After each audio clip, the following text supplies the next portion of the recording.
Okey, hari ini saya dapat bersama dengan pemimpin-pemimpin masyarakat orang asli yang berada terbatin-terbatin dengan Jabatan Pendidikan Negeri kolaborasi dengan agensi-agensi yang lain dalam satu majlis yang kita panggil Apa Khabar Orang Kita. Dan pada hari ini kita dapat melihat dan juga meraihkan kecemerlangan pelajar anak-anak orang asli di dalam SPM baru-baru ni.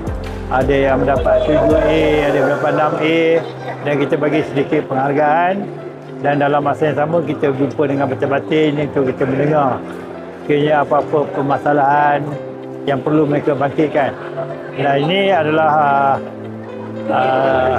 hasrat kerajaan negeri supaya tidak ada mana-mana masyarakat pun yang tertinggal ataupun terpinggir di dalam arus pembangunan negeri.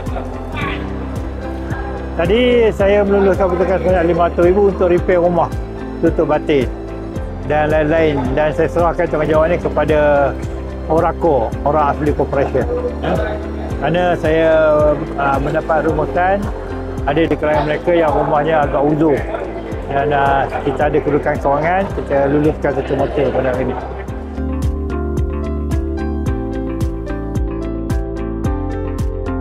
Saya rasa macam karnival ni baguslah bagi pendedahan kepada masyarakat orang asli, terutama pelajar lah. Pelajarlah tentang yang macam benda ni bagi manfaat untuk orang, untuk future lah.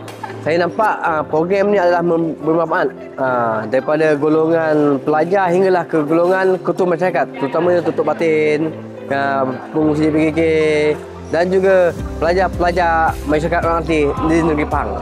Pandangan saya karnival ini sangat cantik dan bagus untuk dilaksanakan kerana dia mengumpulkan para pelajar-pelajar cemerlang, pelajar-pelajar Kopima, dan kami sangat berterima kasih kerana ini antara program yang besar yang diadakan oleh pihak kerajaan negeri, khususnya Yayasan Pahang.